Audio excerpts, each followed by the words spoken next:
We stopped in a small town, but one thing I noticed about some old Australian towns, especially the abandoned ones, is that the church is so often the only thing that remains. This little stone church. And what's really interesting is that the people who made it, they're gone. And the houses they built haven't survived. Often they're ruins or they're gone. So they put more time and energy into building this church, like a fort for God, than they did into their own homes.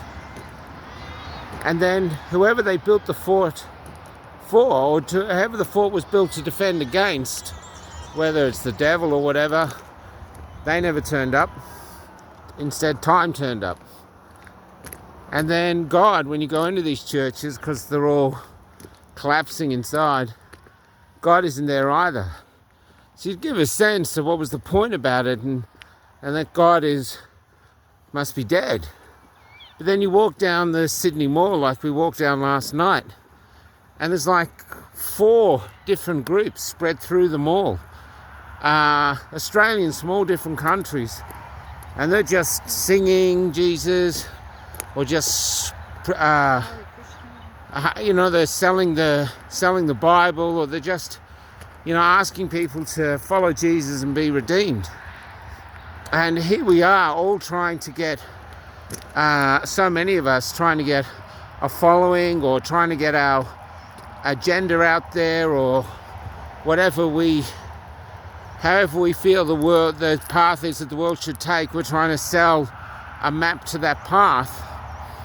And yet we've got the internet and all these social media platforms, and Jesus had none of those. Didn't even have power. I mean, here we were in Sydney listening to these people selling his message, and Australia didn't even exist in its current form then. And it's interesting how we cling to God, because if you're in Sydney, you're watching all the people pass, everyone's passing and just ignoring these people selling God or selling Jesus. And that's how it's been for 2,000 years. People selling him, selling his word. And you think it's a pointless act. But then we were asked to come to this church in Sydney, and they didn't have money for a real church, even though there's all these abandoned churches everywhere. They were in a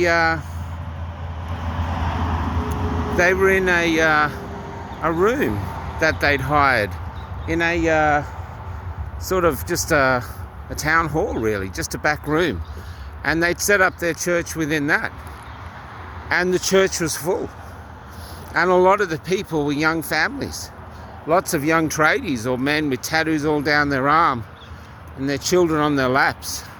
And they're devoutly listening to their preacher.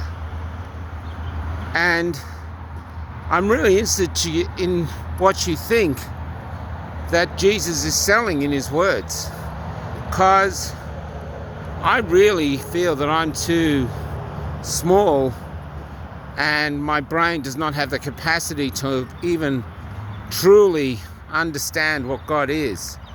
And I really believe most of the religions we have, all of them, are basically constructs from men trying to make a human version of God that we can understand and follow.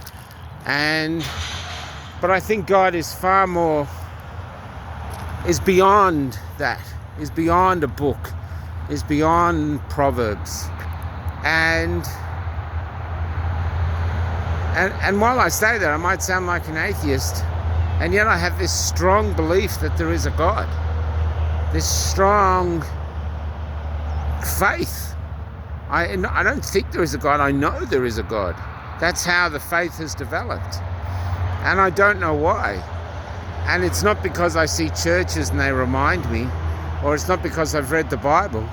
I can just feel it. And I felt that all my life, which is interesting because a lot of people come up to me.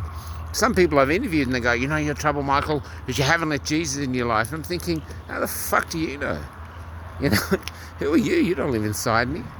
But there must be, maybe they expect me to be jumping through some hoops or whatever. I don't know.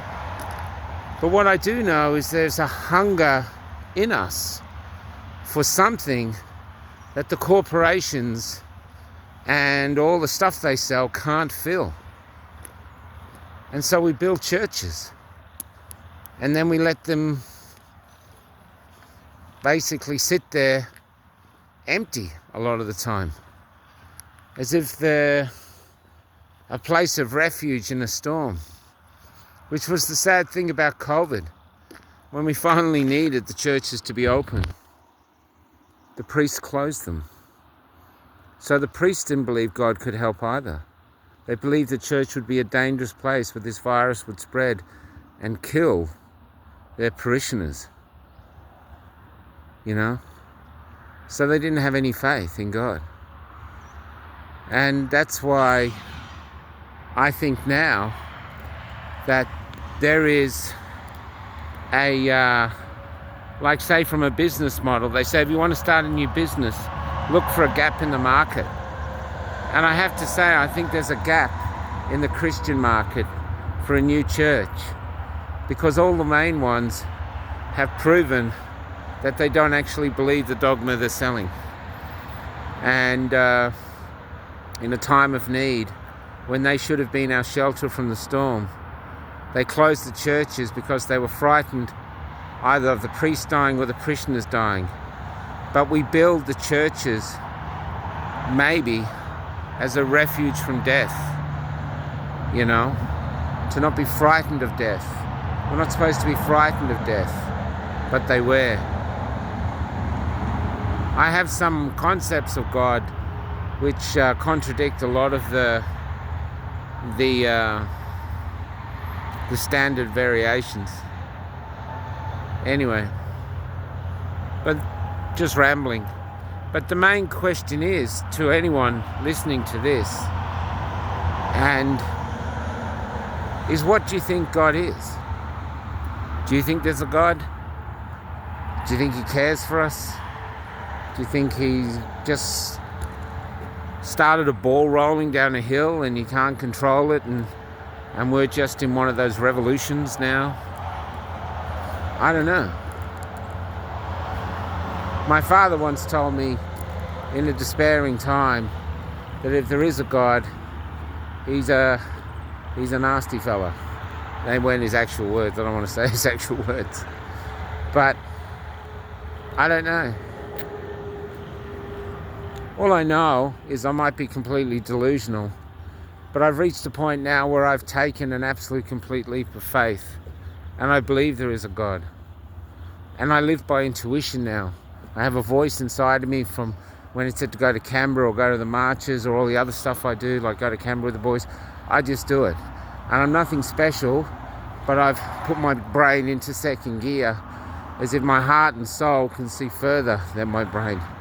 My brain just plays catch up, like going, where are we going? What are we doing? Is there a map? We got a map? What's happening here? But we follow it, and these wonderful things happen. And we manage to stay alive, and we manage to keep the bus going, and we manage to keep doing our work.